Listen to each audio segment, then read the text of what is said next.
Hello and नमस्कार my dear friends.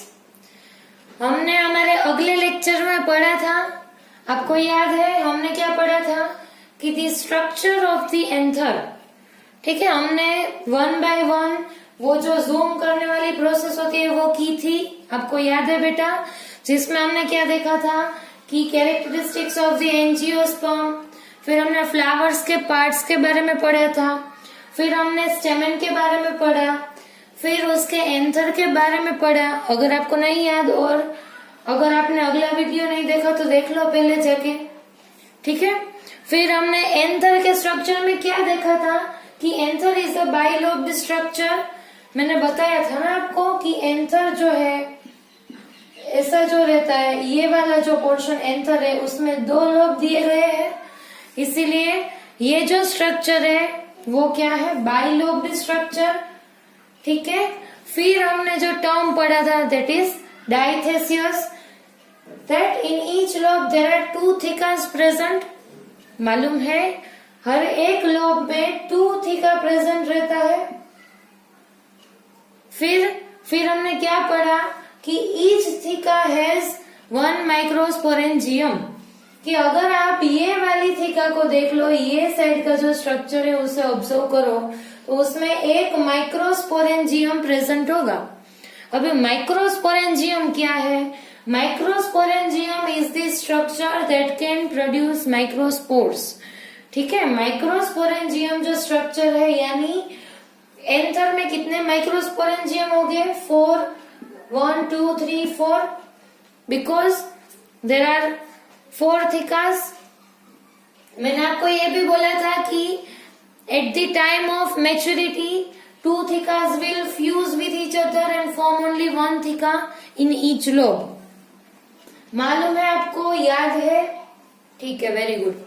फिर हमने क्या पढ़ा कि ये जो माइक्रोस्पोरेंजियम स्ट्रक्चर है वहां तक हमने पढ़ा था। ठीक है, अभी इस लेक्चर में हमें क्या पढ़ना है, मैंने आपको बताया था कि माइक्रोस्पोरेंजियम जो है वो माइक्रोस्पोर्स प्रोड्यूस करता है। ठीक है, यहाँ पे जो माइक्रोस्पोरेंजियम है, माइक्रोस्पोरेंजियम वो क्या करेगा? माइक्रोस्पोर्स बनाएगा। ठीक है, और ये माइक्रोस्पोर्स फर्दर डेवलप होके क्या बनाएंगे? Pollen grains. ठीक है, सो अभी हमें क्या पढ़ना है इस लेक्चर में कि माइक्रोस्पोरेंजियम का स्ट्रक्चर क्या है, उसके स्ट्रक्चर के कंपोनेंट्स क्या है, how microsporangium can produce the microspores, वो भी हमें पढ़ना है कि ये कैसे माइक्रोस्पोर्स बनाता है। ठीक है, फिर हमें क्या पढ़ना है कि माइक्रोस्पोर्स में से पोलन ग्रेन कैसे बनती है। ठीक है, सो अभी हम क्या बात करेंगे? First structure of the microsporangium, जो कि माइक्रोस्पोर्स को फॉर्म करेगा। ठीक है, ये मैंने क्या ड्रॉ किया है? कल वाली जो फिगर थी जो मैंने यहाँ पे शायद यहाँ पे ड्रॉ की थी। ठीक है, उसमें मैंने आपको बताया था कि माइक्रोस्पोरेंजियम कहाँ प्रेजेंट रहता है।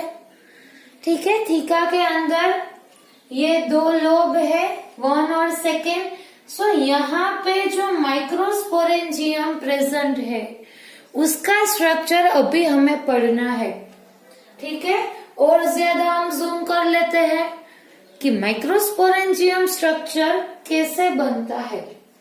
ओके, सो ये वाला जो स्ट्रक्चर है माइक्रोस्पोरेंजियम का, इसके बारे में हम देखते हैं। ठीक है, सो इसका जो सबसे बाहर वाला लेयर होता है, यहाँ पे भी रहता है, यहाँ पे भी रहता है। ठीक है, सारे के सारे माइक्रोस्पोरेंजियम का स्ट्रक्चर एक जैसा ही होता है। ठीक है, सो ये जो सबसे बाहर वाली लेयर जो प्रेजेंट रहती है उसे क्या बोलते हैं? एपिडर्मिस। सबसे बाहर वाले लेयर को एपिडर्मिस बोलते हैं। ओके, और ये क्या करता है? Protective in nature. ये जो माइक्रोस्पोरेंजियम है उसे क्या करेगा बेटा? प्रोटेक्शन प्रोवाइड करेगा। ठीक है। अगर हमारी बॉडी में आप देख लो तो ये जो लेयर है ये क्या है, स्किन है हमारी, ठीक है। और वो क्या करती है, हमें प्रोटेक्शन प्रोवाइड करती है। उसी तरीके से एपिडर्मिस क्या करेगा, प्रोटेक्शन प्रोवाइड करेगा, सबसे बाहर वाली जो लेयर रहती है वो, ठीक है। कितना इजी हो गया। चलो अभी उसके नीचे वाली जो लेयर रहती है उसे बोलते हैं एंडोथेशियम लेयर। कौन सी लेयर बेटा, एंडोथेशियम, ठीक है। ये जो एंडोथेशियम लेयर है वो एपिडर्मिस की ठीक नीचे आती है। अभी देखो बेटा, एपिडर्मिस के जो सेल्स रहते हैं वो थोड़े से साइज में छोटे होते हैं। किसकी कंपेयर में, एंडोथेशियम की सेल्स जो होती है उसकी कंपेयर में। एंडोथेशियम के जो सेल्स है वो साइज में कंपेयर में एपिडर्मल सेल्स से बड़े रहते हैं, ठीक है। अभी क्या लिखा है मैंने यहाँ पे, अल्फा सेल्यूलोज डिपोजिशन। ये जो एंडोथेशियम लेयर की जो सेल्स रहती है उसमें अल्फा सेल्यूलोज डिपोजिट होना स्टार्ट करता है। अभी हम जो जिसके बारे में पढ़ रहे हैं ये स्ट्रक्चर किसका है, यंग एंथर का, ठीक है। अभी एंथर कौन सी कंडीशन में है, यंग है, अभी इतना मेच्योर नहीं हुआ है, तब की बात हम कर रहे हैं, ठीक है। ये जो एंडोथेशियम की लेयर है उसमें धीरे धीरे होके अल्फा सेल्यूलोज डिपोजिट करना स्टार्ट करता है। जैसे अल्फा सेल्यूलोज डिपोजिशन हो गया, ये जो सारी सेल्स है वो कैसी हो जाएगी, डेड हो जाएगी, ठीक है। अभी ऐसे ही तो नहीं हुई डेड, इसका भी कोई फंक्शन होगा। इसका क्या फंक्शन है, ये जो डेड सेल्स है वो यहाँ पे आप कव देख रहे हो, ये वाला कव, और यहाँ पे आप अच्छे से देख सकते हो ये कव क्या है बेटा, मैंने कल आपको बताया था, ये क्या रहती है, लाइन ऑफ डेहिसंस, ठीक है। आपकी टेक्स्ट बुक में भी दी है, मैंने कल आपको बताया था लेक्चर में कि ये जो कव रहता है वो क्या है, लाइन ऑफ डेहिसंस। और इसका क्या फंक्शन रहता है, चलो बताओ इसका क्या फंक्शन रहता है बच्चा। ये क्या करेगा, यहाँ से जो पोलन ग्रेन प्रोड्यूस हुई उसको ये लाइन ऑफ डेहिसंस फर्दर ब्रेक कर जाएगी at the stage of maturity, और यहाँ से सारी पोलन ग्रेन्स बाहर रिलीज हो पाएगी, ठीक है। ये जो लाइन ऑफ डेहिसंस जो कर्व्ड रीजन रहता है वो बनाने में हमारी एंडोथेशियम की जो लेयर है वो हेल्प करेगी। कैसे हेल्प करेगी, आई रिपीट, एंडोथेशियम की जो सेल्स होते हैं उसमें अल्फा सेल्यूलोज डिपोजिट होने लगता है, और at the level of maturity ये जो एंडोथेशियम की सेल्स है वो डेड हो जाएगी because the deposition of the alpha cellulose. और इसकी वजह से यहाँ पे एक कर्व फॉर्म होता है, उसे हम क्या बोलते हैं, लाइन ऑफ डेहिसंस, और ये फर्दर ब्रेक होके यहाँ से पोलन ग्रेन रिलीज कर जाएगी। इतना क्लियर हुआ बेटा, ठीक है। अभी जो नेक्स्ट लेयर्स आती है वो है मिडल लेयर्स। मैंने क्या बोला, लेयर्स आती है, यानी ये एक लेयर नहीं है, कितनी है, 2 से 3 लेयर, ठीक है। ये सिंगल लेयर थी एपिडर्मिस हमारी, एंडोथेशियम भी सिंगल लेयर की बनी होती है, लेकिन अभी जो ये मिडल लेयर्स है वो 2 से 3 लेयर की बनी होती है, ठीक है। और एंडोथेशियम के बाद अंदर की साइड यहाँ पे 2-3 मिडल लेयर प्रेजेंट रहती है। उसका क्या फंक्शन है, ये जो मिडल लेयर है उसके सेल्स पेरेन्काइमा सेल्स है, यानी पेरेन्काइमा सेल्स जो रहते हैं वो क्या करते हैं, फूड स्टोर करते हैं और न्यूट्रिशन प्रोवाइड करने का काम करते हैं, ठीक है। ये जो मिडल लेयर्स है उसका फंक्शन क्या है, न्यूट्रिटिव इन नेचर। जैसे कि एपिडर्मिस प्रोटेक्शन प्रोवाइड करता था, वैसे ही मिडल लेयर के जो सेल्स रहते हैं वो पेरेन्काइमेटस है। सो ये क्या करेगा, पेरेन्काइमा सेल्स आपने पढ़ रखा है बेटा, 9th से आ रहा है कि पेरेन्काइमा सेल्स जो होते हैं वो फूड स्टोरेज का काम करते हैं। ठीक है, सो ये जो मिडल लेयर्स रहती है वो प्रोटेक्शन प्रोवाइड करेगी। इतना क्लियर हुआ? ठीक है, then the tapetum comes, next layer is tapetum. ठीक है, ये जो टेपेटम है ये भी न्यूट्रिशन प्रोवाइड कर रहा है, किसे? स्पोरेंजिनियस टिश्यू को। ये जो टेपेटम की लेयर रहती है वो स्पोरेंजिनियस टिश्यू को क्या करेगी? प्रोटेक्शन प्रोवाइड करेगी। ठीक है, और टेपेटम को कौन प्रोटेक्शन प्रोवाइड करेगा? Middle layers. अब आया समझ में? मिडल लेयर्स जो है वो टेपेटम के लिए न्यूट्रिशन प्रोवाइड करेगी, और जो टेपेटम है वो फर्दर न्यूट्रिशन स्पोरोजीनियस टिश्यू को प्रोवाइड करेगा। इतना क्लियर? ओके, और एक बात आपको पढ़नी है कि टेपेटम के जो सेल्स है, टेपेटम के जो सेल्स रहते हैं उसके अंदर एक से ज्यादा न्यूक्लियस प्रेजेंट रहते हैं, मोर देन 1 न्यूक्लियस।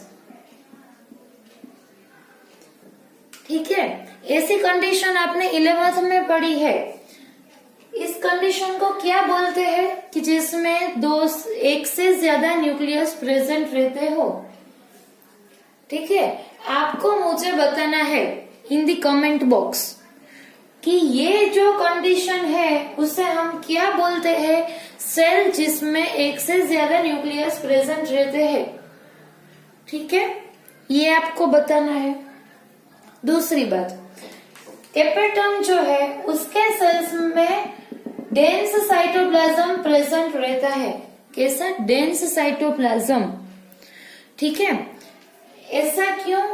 क्योंकि ये जो टेपेटम की सेल्स है वो कई तरीके के केमिकल रिलीज करेगी, केमिकल एंड एंजाइम्स। ठीक है, और ये केमिकल एंड एंजाइम्स क्या करेगा? स्पोरेंजिनियस टिश्यू जो है उसके फंक्शंस करने में हेल्प करता है। ठीक है, और ये जो टिश्यू है स्पोरोजीनियस टिश्यू, इनके जो सेल्स है उसके फंक्शन को रेगुलेट करेगा। कौन करेगा? टेपेटम की सेल्स से जो केमिकल और एंजाइम्स रिलीज हो रहे हैं वो जाके स्पोरोजीनियस टिश्यू को, उसके फंक्शन को रेगुलेट करेगा। इतना क्लियर हुआ? अभी आप जानते हो कि केमिकल एंड एंजाइम्स को सिंथेसाइज करने के लिए सेल्स के अंदर ज्यादा नंबर में सेल ऑर्गेनल्स प्रेजेंट होनी चाहिए। Metabolically very very active. क्यों? क्योंकि उसको ये जो सारे केमिकल्स और एंजाइम सिंथेसाइज करने होते हैं। इतना क्लियर हुआ? ठीक है, अभी हम किसके बारे में पढ़ेंगे? Sporogenous tissue. ओके, सो ये जो स्पोरोजीनियस टिश्यू है उसका क्या रोल है? ये जो स्पोरोजीनियस टिश्यू है वो फर्दर डिफरेंशिएट और डिवाइड होके क्या बनाएगी? एमएमसी, और you can say PMC. Okay, MMC का फुल फॉर्म क्या है? Microspore mother cells. ठीक है, माइक्रोस्पोर मदर सेल्स। ओके, और पीएमसी का फुल फॉर्म है पोलन मदर सेल। ठीक है, दोनों ही आप बोल सकते हो, लेकिन ये जो एमएमसी है ये किस में से बनेगा? स्पोरोजीनियस टिश्यू में से। ठीक है, मैंने आपको क्या बोला था कि ये यंग एंथर की कंडीशन मैंने दिखाई है, इसीलिए यहाँ पे स्पोरोजीनियस टिश्यू लिखा है। लेकिन जब एंथर मेच्योर होगा तब क्या होगा? Sporogenous tissue will differentiate into microspore mother cell, क्या बोला मैंने? At the time of maturity sporogenous tissue will differentiate and form microspore mother cells और पोलन मदर सेल्स। ठीक है, और ये किस प्रोसेस से डिवाइड होगा? By the process of mitosis, that is equational division. ठीक है, इतना आपको क्लियर हो रहा है? और एक बात कि आप अगर आपकी टेक्स्ट बुक में से देखो तो यहाँ पे आप देख सकते हो कि ये जो कंडीशन है वही मैंने यहाँ पे ड्रॉ की है। ये किसके बारे में बता रहा है? यंग एंथर के बारे में। और यहाँ पे जो कंडीशन दी गई है, epidermis, endothecium, middle layers, microspore mother sales and the tapetum, ये किसके बारे में दी गई है? जब एंथर मेच्योर हो जाएगा तब की कंडीशन है। ठीक है, क्योंकि यंग एंथर में स्पोरोजीनियस टिश्यू प्रेजेंट रहती है, then it will differentiate at the time of maturity and forms the MMC। इतना क्लियर हुआ आपको? ठीक है, अभी इसमें और एक स्ट्रक्चर आपको पढ़ना बाकी है। कौन सा स्ट्रक्चर है बेटा? Yes, very good, that is the connective tissue. अभी ये क्या है? कनेक्टिव लिख के आपकी टेक्स्ट बुक में जो दिया गया है कनेक्टिव, ये क्या है? अभी आप देखो यहाँ पे, तो ये जो दो लोब दिए गए हैं, अगर मैं एंथर बना दूं यहाँ पे,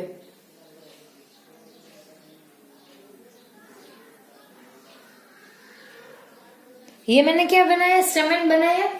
ठीक है, ये जो है वो फिलामेंट का पोर्शन है, ये जो है एंथर है। ठीक है, ये जो फिलामेंट का पोर्शन है वो यहाँ कहीं पे ओपन हो रहा होगा। आप समझ सकते हो 3D में अगर हम देखें तो ये फिलामेंट वाला, ये जो सपोज ये फिलामेंट वाला पोर्शन है, यहाँ पे एंथर बाइलोब्ड स्ट्रक्चर दिया गया है, तो ये जो फिलामेंट है वो यहाँ पे कहीं पे ओपन हो रहा होगा।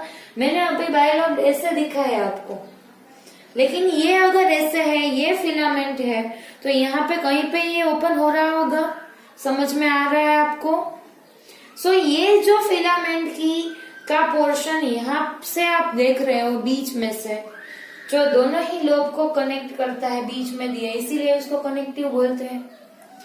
ये जो है ये किसका पोर्शन है? फिलामेंट का। ये आपको याद रखना है बेटा कि ये जो कनेक्टिव है वो किससे बना है? फिलामेंट से। फिलामेंट का जो पोर्शन है ये समझ लो एक बार और कि ये जो फिलामेंट है, यहाँ पे जो एंथर दिया गया है, ये जो फिलामेंट यहाँ पे आगे आ रहा होगा यहाँ पे। ठीक है, ये जो फॉर्म करेगा दैट इज कनेक्टिव। इतना क्लियर हुआ? ठीक है, और ये फिलामेंट के अंदर क्या प्रेजेंट रहता है? Vascular bundles that are xylem and phloem, because इसे भी नरिशमेंट चाहिए। ठीक है, ये जो इसके अंदर जो वास्कुलर बंडल्स रहते हैं वो ऊपर वाले जो पोर्शन है एंथर का पोर्शन, उसे भी नरिशमेंट प्रोवाइड करेंगे। ठीक है, इतना क्लियर है आपको? अभी मैं एक बार क्विकली आपको रिवाइज करवा देती हूँ। आपको आ ही गया है लेकिन फिर भी चलो साथ में रिवाइज कर लेते हैं कि हमने क्या पढ़ा था बेटा। एंथर के स्ट्रक्चर में बाइलोब्ड में अगर एक ही लोब की बात करें तो उसमें 2 थीका प्रेजेंट रहती है। ठीक है, अभी हम यंग एंथर के बारे में बात करें तो ये जो थीका है उसमें माइक्रोस्पोरेंजियम स्ट्रक्चर रहता है। ओके, और ये जो माइक्रोस्पोरेंजियम के स्ट्रक्चर में सबसे बाहर वाली layer epidermis, then comes the endothecium, then comes middle layers and the tapetum, और बीच में स्पोरोजीनियस टिश्यू प्रेजेंट है। एपिडर्मिस प्रोटेक्शन प्रोवाइड करेगा, endothecium line of dehiscence form करने में हेल्प करेगा, अल्फा सेल्यूलोज डिपोजिट हो रखा है वहां पे। देन द मिडल लेयर्स जो 2 से 3 लेयर की बनी है, पेरेन्काइमा सेल्स रहते हैं जो नरिशमेंट प्रोवाइड करेंगे। ठीक है, और टेपेटम भी नरिशमेंट प्रोवाइड करेगा। ठीक है, किसको प्रोवाइड करेगा? स्पोरोजीनियस। और जो टेपेटम है उसके सेल्स केमिकल और एंजाइम्स भी सिंथेसाइज करते हैं।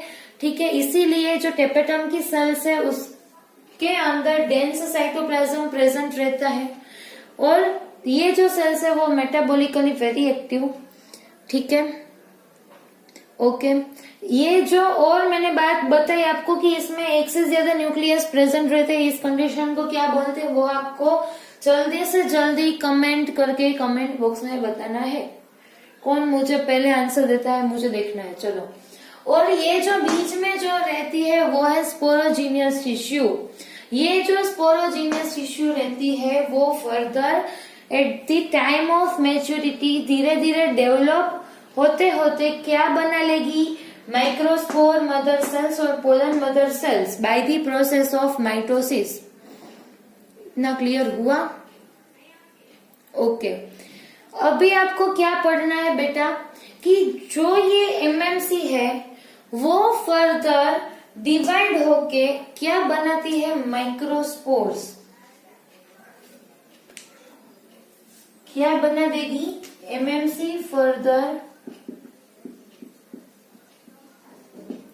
माइक्रोस्पोर्स।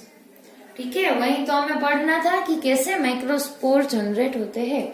ठीक है, सो ये जो एमएमसी है वो further by the process of meiosis not mitosis, because यहाँ पे लिखा है mother cells. These cells are diploid in nature. आपको मालूम है ये भी 2n, ये भी 2n।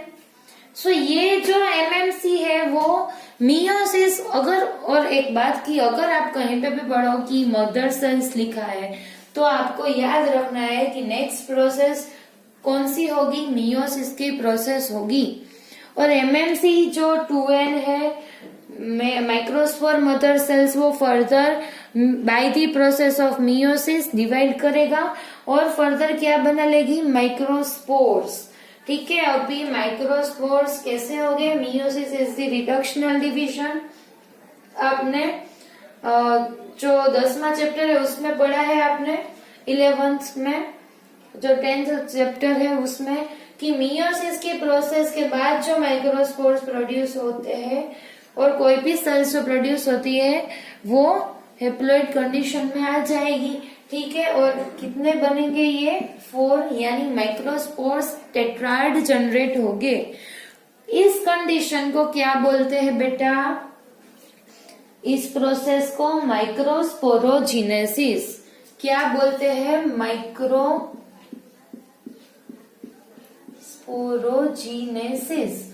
ठीक है, माइक्रोस्पोरोजिनेसिस। आपको ये याद रखना है कि microspore mother sales further meiotically divide होके 4 माइक्रोस्पोर्स जो कि हेप्लॉइड नेचर में आएंगे वो फॉर्म करते हैं। ये वाली जो प्रोसेस है उसे हम बोलते हैं माइक्रोस्पोरोजिनेसिस। इतना क्लियर हुआ बेटा? ठीक है, अभी जो माइक्रोस्पोर्स है वो फर्दर क्या बना लेंगे? Pollen grain.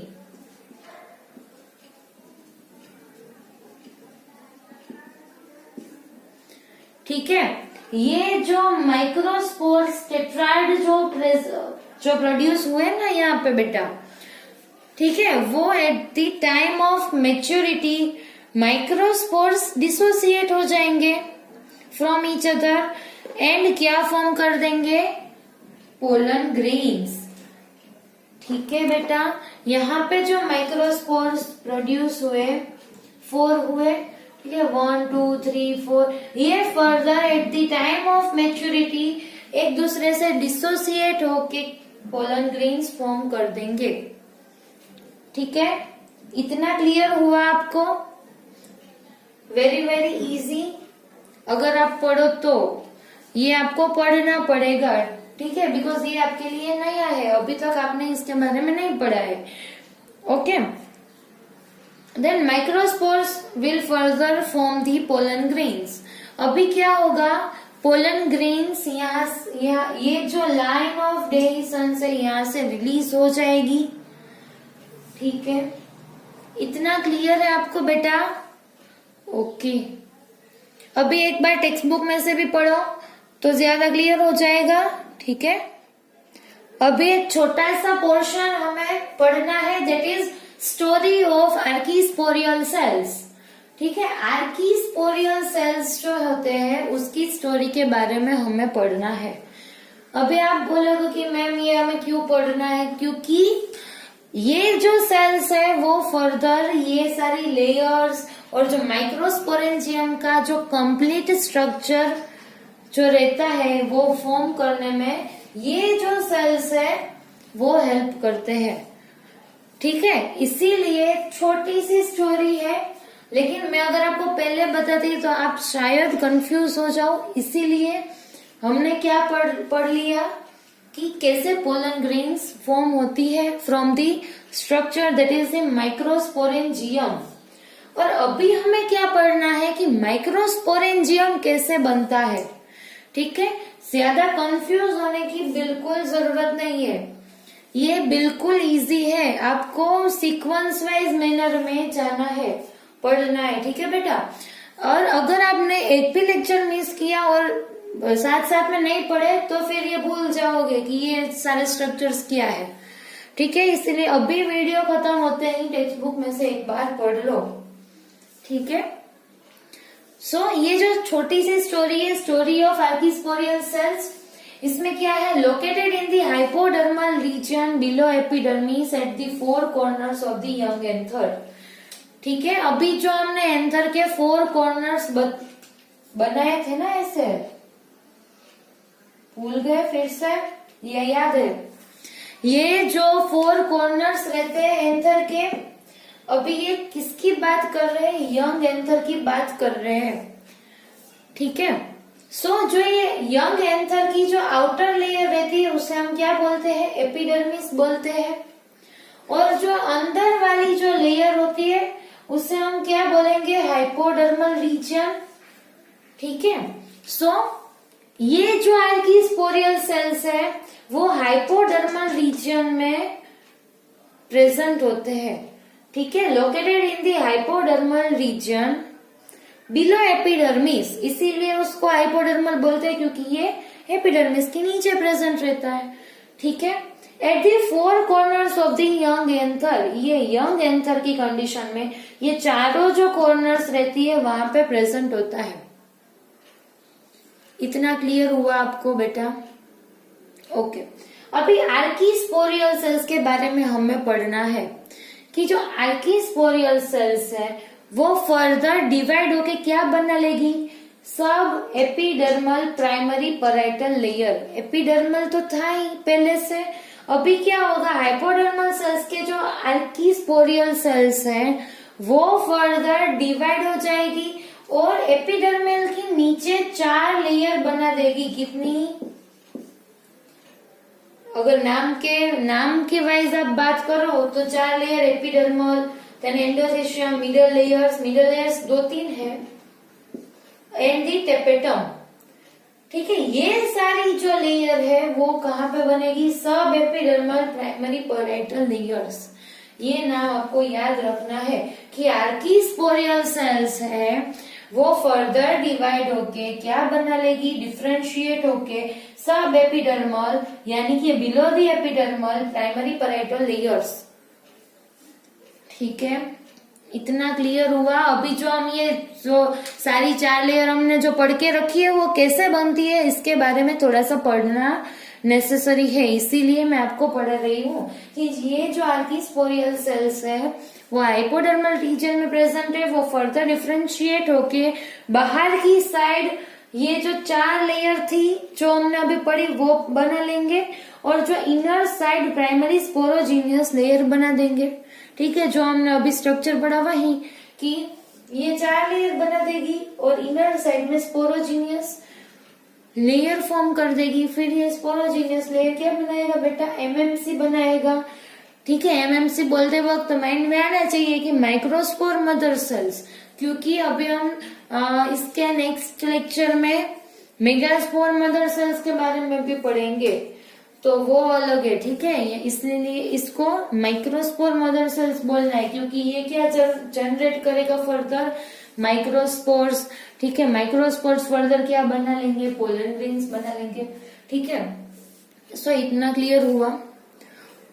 ओके, सो आपको अभी इतना याद रखना है कि आर्किस्पोरियल सेल्स हाइपोडर्मल रीजन में से अराइज होगे और ये जो सेल्स है वो फर्दर डिफरेंशिएट होके स्पोरोजीनियस लेयर बना लेंगे इनर साइड, और आउटर साइड ये जो 4 लेयर रहती है वो बना लेंगे। इतना क्लियर हुआ बेटा आपको? ठीक है, और फर्दर फिर क्या होगा, जैसे जैसे एंथर मेच्योर हो जाएगा तो ये चारों के चारों जो लेयर है वो बाहर की साइड आ जाएगी और बीच में स्पोरोजीनियस टिश्यू रहेगी, और उससे भी ज्यादा जब मेच्योर हो जाएगा तब स्पोरोजीनियस जो टिश्यू है वो एमएमसी बना लेगी। ठीक है, फिर एंडोथेशियम जो लाइन ऑफ डेहिसन से वो बना लेगी, फिर वहां से पोलन ग्रेन्स बाहर रिलीज हो जाएगी। ठीक है, सो अभी हम क्या करने वाले हैं, क्विक रिवाइज। ठीक है, एक बार कर लेते हैं कि क्या हुआ, मैंने कहा से ये लेक्चर स्टार्ट किया था कि माइक्रोस्पोरेंजियम का जो स्ट्रक्चर रहता है वहीं से। उसके पहले हमने एंथर के बारे में पढ़ा, bilobed, each lobe has 2 theca, और थीका के अंदर माइक्रोस्पोरेंजियम। माइक्रोस्पोरेंजियम के अंदर क्या है बेटा, जो 4 लेयर्स रहती है, epidermal, endothecium, middle layers and the tapetum. मैं 4 लेयर्स इसीलिए बोल रही हूँ क्योंकि वो 4 अलग अलग नाम दिए गए हैं, लेकिन मिडल लेयर्स में 2-3 लेयर्स की होती है, वो आपको याद रखना है। ठीक है, फिर उसके स्ट्रक्चर्स के बारे में हमने पढ़ लिया। फिर हमने क्या पढ़ा कि स्पोरोजीनियस टिश्यू टेपेटम के बाद बीच में प्रेजेंट रहती है। अभी एंथर अभी ज्यादा से ज्यादा मेच्योर हो जाएगा तभी क्या होगा कि स्पोरोजीनियस टिश्यू एमएमसी बना लेगी, फिर microspore, tetrad and then pollen grains. ठीक है, और फिर यह लाइन ऑफ रेजन्स ब्रेक होके यहाँ से पोलन ग्रेन्स बाहर रिलीज हो जाएगी। इतना क्लियर है। फिर हमने क्या पढ़ा कि ये जो माइक्रोस्पोरेंजियम की स्ट्रक्चर्स के जो पार्ट्स है वो कैसे बनते हैं, आर्किस्पोरियल सेल्स से बनते हैं। इतना क्लियर हुआ बेटा?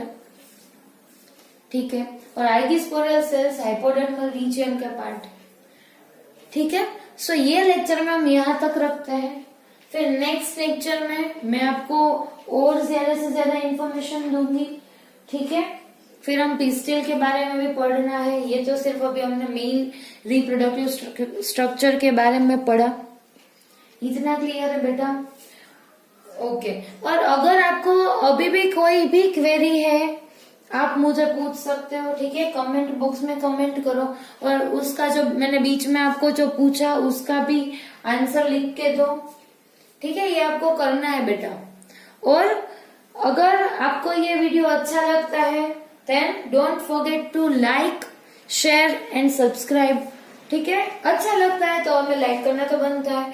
ठीक है, ओके बेटा, थैंक यू बेटा।